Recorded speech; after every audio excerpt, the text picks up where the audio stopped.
The evidence supporting animal testing is not good.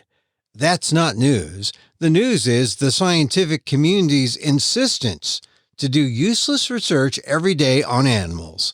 And that ends up making the real test subjects humans.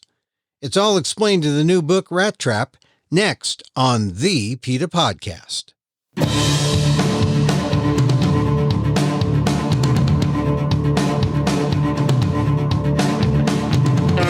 Welcome to the PETA Podcast.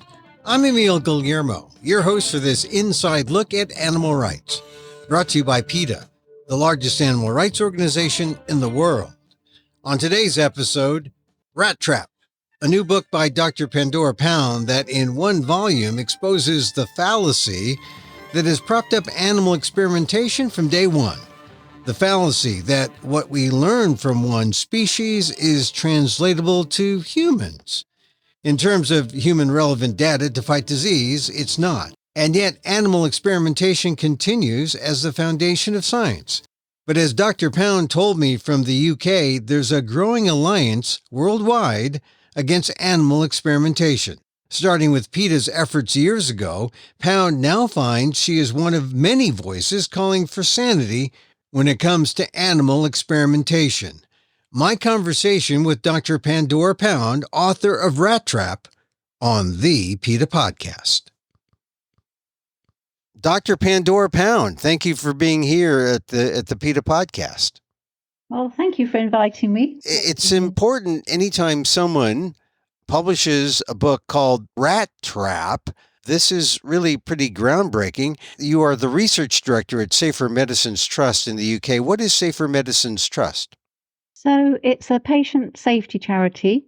What we do is try and promote the use of human biology-based methodologies and approaches for testing the safety and effectiveness of medicines, because we think that that will lead to safer and more effective medicines than using animals in their development.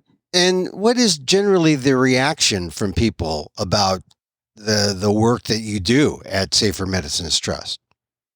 Well, it's pretty good, really, yes. I mean, there are a few of us in the UK, different organisations working on this now. We're part of a group called the Alliance for Human Relevant Science. So we work with other charities and organisations and also industry. So a good broad band of people working towards this aim. So we're one of many people working on this. But would you say that it's still somewhat, are people open to the idea of switching the view of how science can be conducted, or is it still a kind of hostile world or environment for people like yourself? I wouldn't say it's hostile. I mean, 20 years ago it was hostile. 10 years ago it was a little bit better. Now it's just, you feel like, you're pushing at a door that's beginning to open, but it's really hard to push and get that door open. I mean, I think we are at a position now where the sort of climate around this has changed, but it's still, for various reasons, really difficult to achieve change, the sort of change that we want, because animal research is so entrenched, in our institutions and our culture. So it's going to take a really big push. And you're really fighting the establishment. Yes, that's right. So, but there are signs of change. They're small, but there's signs of hope. And I would say that things have changed, but obviously not enough. And that's really why I wrote the book, because I felt, we have got all the evidence now. There's a lot of public support for this, push towards human biology-based research. And it was really just an attempt to bring all these strands together and say, now is the time for change, and the evidence is there and the technology is there. And that, and I was also just trying to describe what is holding us back, So I want to get to that new book, Rat Trap, which I have here with me, and it's brilliant. But first, let's go back a few years ago to 2004 when you authored an article for the British Medical Journal titled, "Where is the Evidence That Animal Research Benefits Humans?" And this article sent some shockwaves through the research community because you were questioning its sacred cow, animal research. what prompted you to take a look at the validity of animal experiments, and what did you find? I did a lot of work in medical schools as a social scientist doing research, but I was always very aware that, somewhere in these institutions there was always an animal laboratory. And obviously these are very hidden, so you don't really come across people in them. But there was one particular medical school I was working at. It doesn't exist anymore, but it was St. Thomas's Hospital Medical School. And my office there was actually quite close to the animal labs. So I used to have to walk past these doors that didn't have any names or identifying details on them and lots of locks. For a while I was thinking, that's strange, what's that all about? And then one day I looked out to my office window and saw a sheep being put into a crate and taken into the building. And I was thinking, oh, that's nice, a sheep. And then I thought, oh, okay.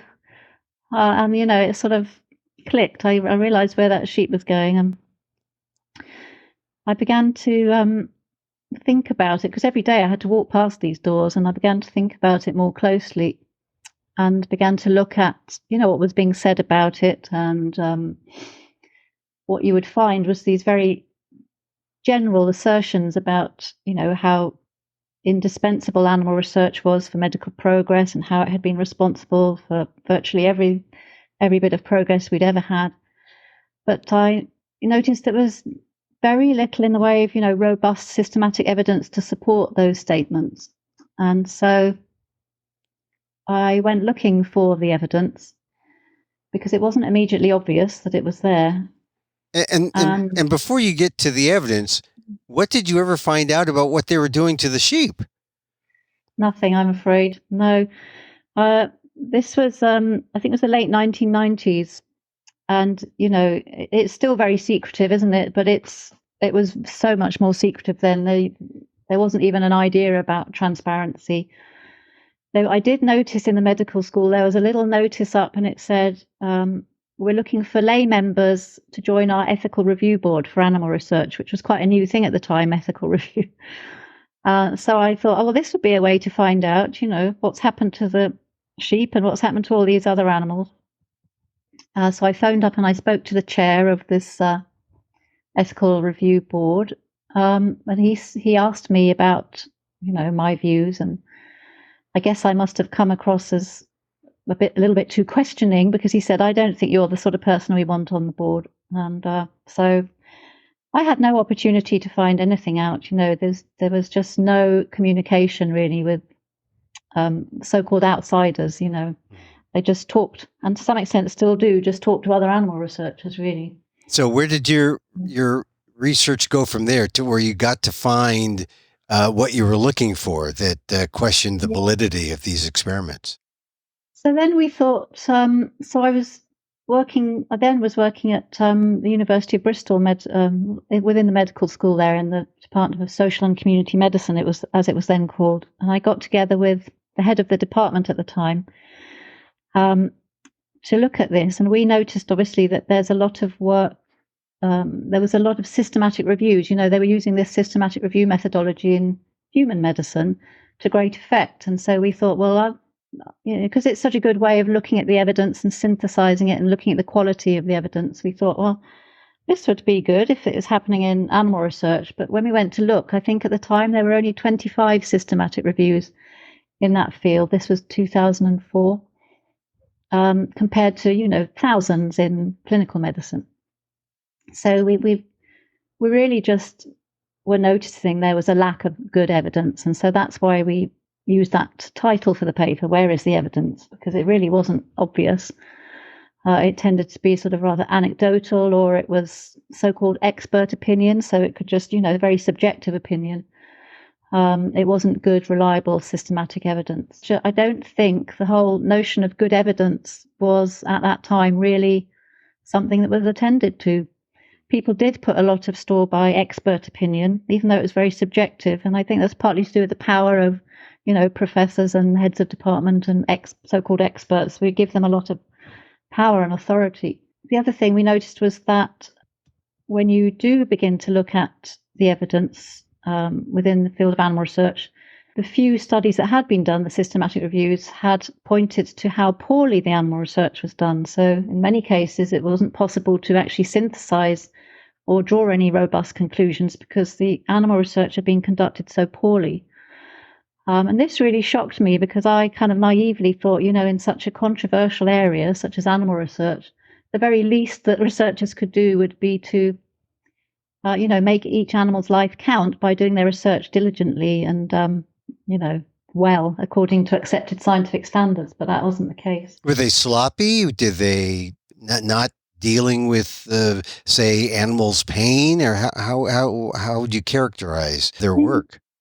The main thing was that they weren't adhering to accepted standards like, randomizing animals into the different groups. They weren't sort of blinding the assessors to which animal were in the control group. So there's a lot of, human bias would then be able to creep in, which would affect the outcome, the results of the experiments. They weren't taking account of sort of confounding factors in the research. So things that you would, very basic standards that you would expect to be adhered to. I mean, this isn't something that, it's not just animal researchers that are bad at experimental design. Unfortunately, a lot of researchers are, but the fact is with animal research, it being such a controversial area and using live animals, it makes it, I think, so much more shocking, really.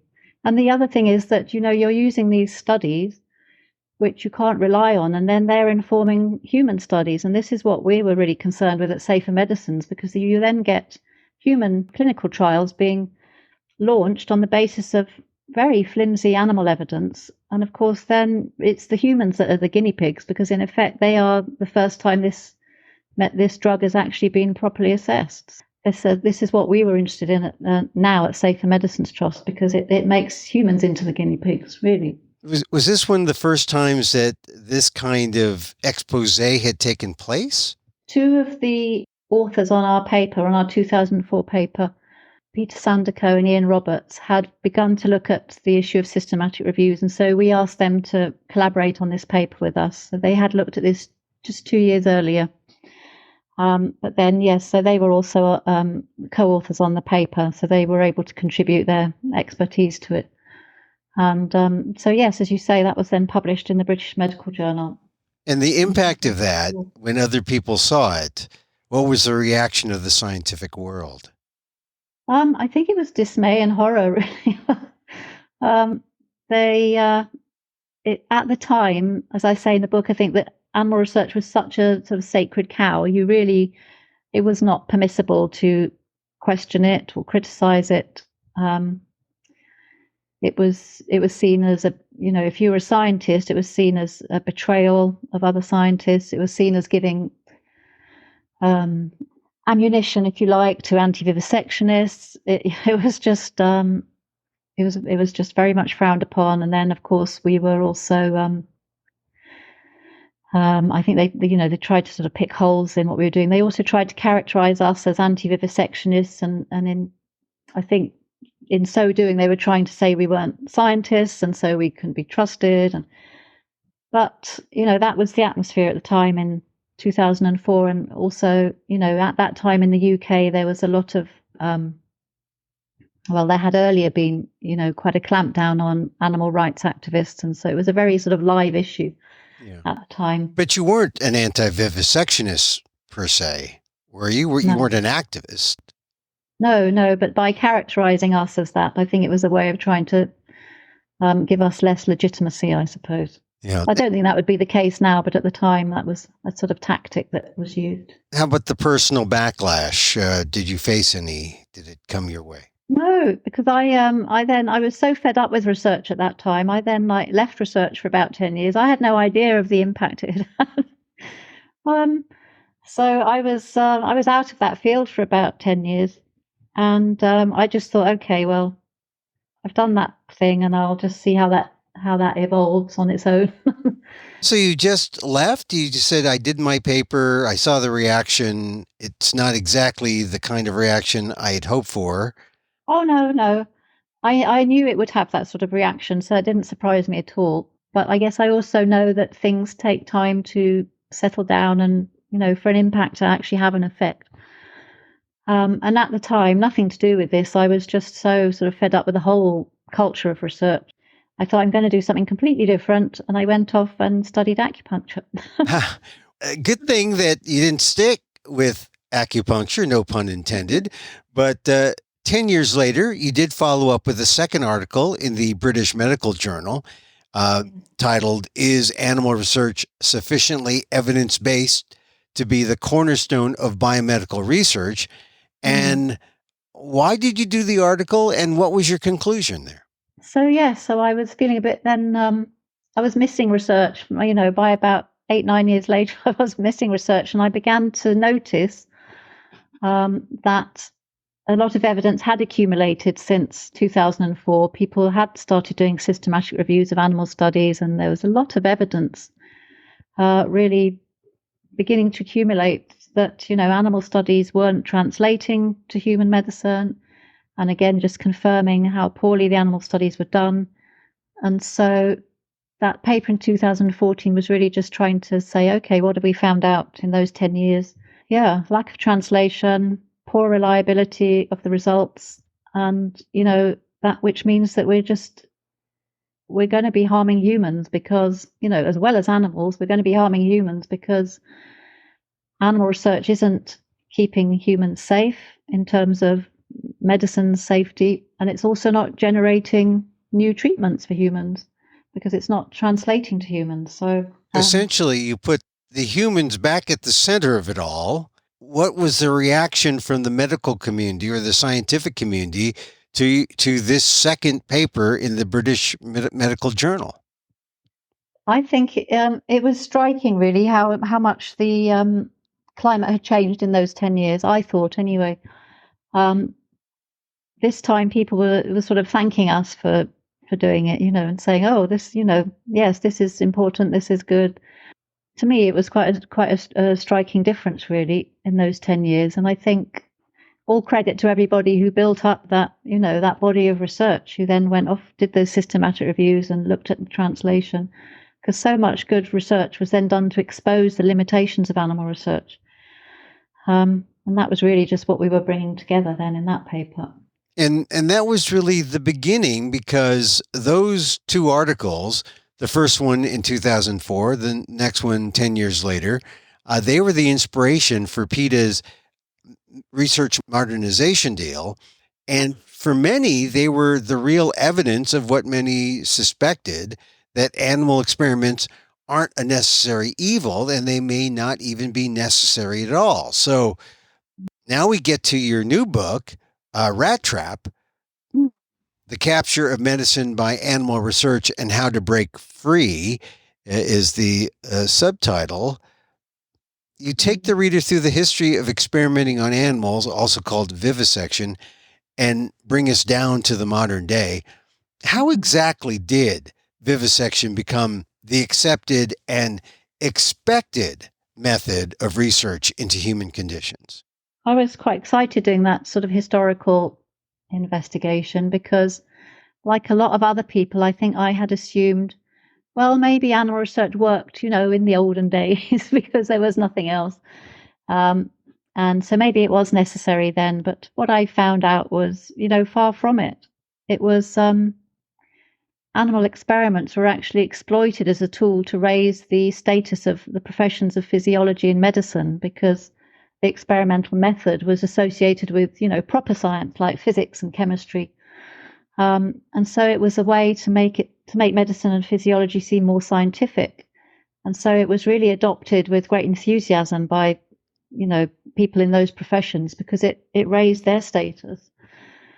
And at the same time, there was this narrative that, it's essential for medical progress, but again, with no evidence to support it. In fact, some people very freely admitted there was no evidence, that it had improved human medicine. So it was really all about raising and lifting the status of the experimenters, not necessarily anything they found specifically from experimenting on animals. I mean, I think they obviously did find things and they did gain knowledge, but they gained knowledge about animals. They didn't, gain knowledge that progressed human medicine. I mean, there may have been some areas where it did progress human medicine, but Claude Bernard, towards the end of his life, wasn't able to point to anywhere where, in fact, it had. And he was one of the, the most famous proponents of it.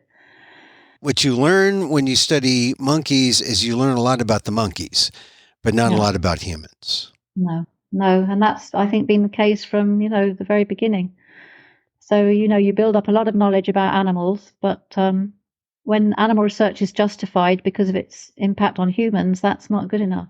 Yeah, and the other thing, obviously, about how animal research then became very entrenched is because then, if animal experiments, began to multiply, more and more people were using them, and then you need to get people breeding animals that are healthy and, pathogen-free. And then you need people to provide housing and food and experimental apparatus to restrain them. And so you get all these industries building up, and people's livelihoods begin to depend upon the practice.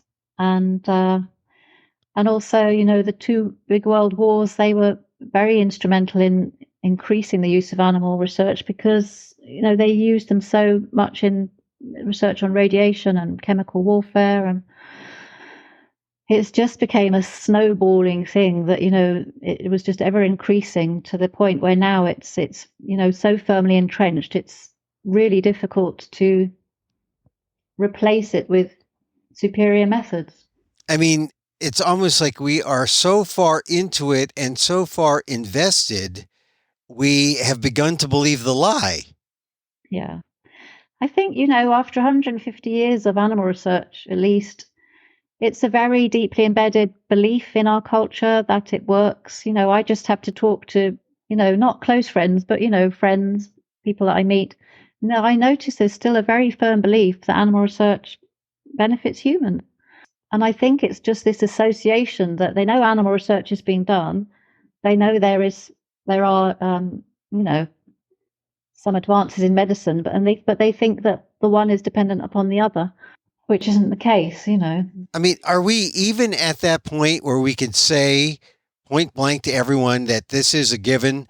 Animal research could be, as an endeavor, you could do it, but it's useless because it has no bearing on human beings. I mean, are we at least on that common ground, or are people continuing to fight that fact? Oh, people are definitely continuing to fight it because, there are a lot of organizations whose existence is expressly to continue and perpetuate animal research. They are protecting their members' interests. But, the technology in terms of, in vitro human biology-based technology and AI and in silico methods and early detection methods are so far advanced that, the technology's there. If only there was more investment in it, it would really take off. This isn't to say that animal research has never been associated with medical advances, but what I think everyone can agree on is that it isn't reliably associated with it because it's not a reliable way of looking at, of progressing human medicine. It's hit and miss. Sometimes it may be associated with outcomes for humans, but it's so unreliable that it's you cannot say that it's a robust, successful paradigm. And yet, if you take all the evidence that you found and present it, you will still, because of the professional organizations and associations, you will still be seen as a heretic. Or do you think that has changed? That there's enough people in science who say, "Oh, wait a minute, we're at a turning point when things are changing." Are we quite there yet, or a little bit? I'm definitely not. I'm just one of many now who are really speaking with one voice about the fact that we are ready with the technology, and that it's really just social factors and financial and economic interests that are stopping this.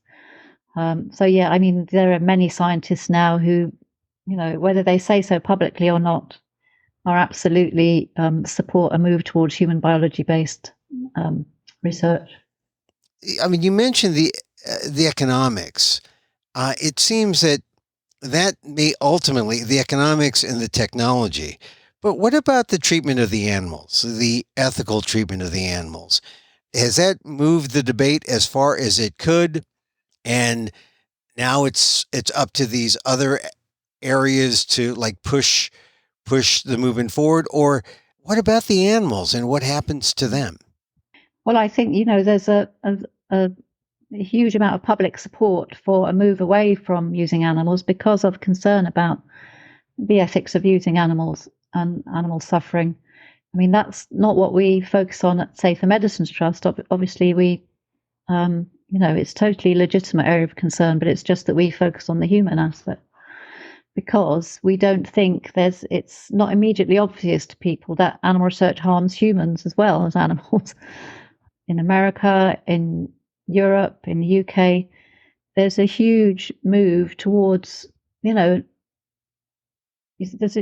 so much sympathy for moving away from animal research because of animal suffering. But we're trying to say, that it's also human suffering. And, it's in your interest to move away, not just in the animal's interest. But I think we all do our bit, people who focus on animals, people who focus on humans, people who are developing the new technologies. We're all part of this big movement, really, which will eventually bring about change. If there's one nugget in the book Rat Trap that you'd point to say, here, this is it. This is the smoking gun, as it were, that would convince even the most ardent, dyed-in-the-wool, entrenched experimenter. What would you say that is? I think, the real elephant in the room is the issue of species differences. I mean, it's just crazy to think that, it's so crazy. We've just got used to the idea of thinking that we can extrapolate from an animal to human, but why would that ever seem like a sensible thing to do when we can study humans directly? So it's something that animal researchers do not address. They have tried to by sort of trying to humanize animals, transgenic animals, and so on, but that hasn't improved translation from animals to humans one bit. It's totally against, the theory of evolution. Evolutionary biologists just think, many of them just don't understand where animal research is coming from because it's just, this issue of species differences is so crucial.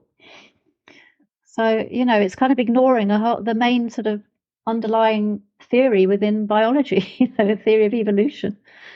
So when they do that, when they ignore species differences, then they're really only doing it for the money, right? Only doing it for foundation grants, only doing it for their own self-aggrandizement in their field, right? I mean, it's not for the science then, right? I mean, I think, some people do genuinely do it because they believe it is advancing knowledge and advancing science. I mean, one of the problems with research and science is that we focus on such tiny little pieces of research, that we don't tend to see the larger picture. And so we just we puzzle out our little bit of the science and we just focus on that and we get grants in that and we use the same animal models for that. And because in animal research there's not much interdisciplinary communication, it's such a closed sort of environment, there's very little challenge to what's going on, Whereas most academics, they have some of these robust debates between, well, they used to, maybe not much anymore, but, there's just not enough communication with other disciplines. There's not enough challenge. There's just this very small focus. And that's not just animal research. Science requires people to focus down, down, down, but it means that we then don't see it in the context of the larger picture.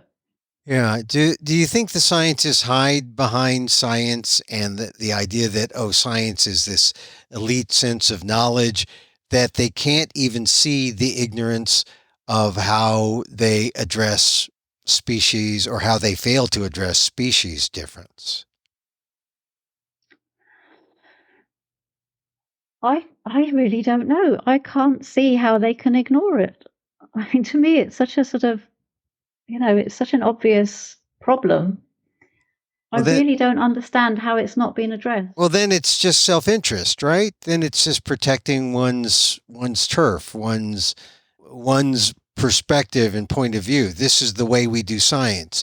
But at some point, people will say, that is the dumb way to do science. At some point, the majority will have to say, why do that kind of science when there is this new technological, with technological advances, there's this new way to do science, and there's a way to do science directly on humans in an ethical and positive way. Yeah, absolutely. I mean, there's obviously a lot of self-interest. I mean, you can get PhDs doing animal research, you get publications, you get grants, universities make a lot of money from it. Researchers make good careers from it. So these are some of the things that are really holding us back, because, people won't want to challenge it if it's sort of feeding their families. So, but it's not the only thing. We need to look at regulation. We need to look at funding bodies. We need to try and divert, for change to happen. We need the regulation of animal research needs to be completely overhauled. It's a really big problem in the UK at any rate. We need funders to divert their funding away from just feeding it into animal research, which isn't, it's almost like they don't audit the outcomes of the funding that they provide. Because, there's so much in stroke, for example, so much useless research, and yet it keeps getting funded. But you don't need more money. You just need to divert the money from research that isn't producing anything and put it into something that has much greater potential and direct relevance for humans. So what is your hope for the book Rat Trap? It puts out the evidence. It exposes the bad science that exists once again, and that real scientists continue to hold up as, well, we must do this because it's what we have, it's what we've done. What do you think is going to change things? I mean, you've been through the evolution of this issue from 2004 to 10 years later, those two British medical journal papers, and now this book. What is your hope for the kind of change that can come out of the publication of Rat Trap? My hope in writing this book was to address the general public first, because obviously those papers address scientists, doctors, and so on. But I really wanted to get the evidence out of the journals and into, the hands of the general public. So I tried to write a book that was accessible and engaging and affordable, because a lot of books on animal research are kind of textbooks and they're quite expensive. So really I wanted to address ordinary people, tell them what's going on, and then you need the support of the public if there's going to be a change. And we need people to put pressure on their governments, to reform regulation, to reform funding, to try and get a roadmap for a transition away from animal research and towards human biology-based research. It's really trying to say, to ordinary people, look, this is what's going on. Please educate yourselves and do something about it, because it's not only harming animals, it's harming us. Wouldn't it be nice to have safe, effective medicines? Wouldn't it be amazing? And we've become so used to, we've got such low expectations of medicine, I think. That's my wish, really. Is it that urgent? I mean, are we really at that point? Because like I said, you went away from this whole debate, for 10 years, then you came back. Now you've written this book. Are we further along as a human society, as a global society, that we might be able to go a little further now? Well, I mean, we're still suffering from very common diseases for which there are no treatments, like stroke, like Alzheimer's, like most cancers. These aren't rare diseases. These will affect, if not us, people in our families or our friends. And yet, woe betide us, because there's very little that can be done. And so it is an urgent issue. we've got to look at this differently. We've got to use some of our new approaches and our new methodologies to try and address these. These are urgent public health issues, so I would say, yes, it is urgent, particularly with an aging population. What's it going to take? What's going to take? I mean, regular people, if they just called up their representative in Congress or Parliament or wherever, regular people on the streets, regular people advocating to the pharmaceutical companies. What's it going to take? I think it's going to take regular people doing those things. It's going to take scientists doing those things. But we see signs of change, in the United States with the FDA Modernization Act. Fantastic. We need that to happen in Europe, in the UK. We need those reforms of pharmaceutical regulation and of animal research regulation. But to do that, we've got to, as ordinary people, put pressure on our governments, our political representatives, and say, we're not happy having our taxes spent like this. We're really not happy about this. We're not happy that animals are being wasted in this. We're not happy that humans are being harmed. We're not happy that research resources are being squandered. We need to be saying, we need to be talking to our members of parliament and saying that, sending them copies of Rat Trap.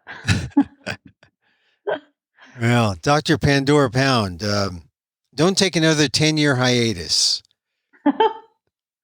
No, I'm running out of time now. I can't do that. But this might be the home stretch, right? I think so. Goodness me, I hope so. Yeah, I think so. All right, Dr. Pandora Pound, Research Director at Safer Medicines Trust in the UK. She wrote the book, Rat Trap. Thanks again for being on the PETA podcast, Dr. Pound. Oh, thank you so much. Thank you.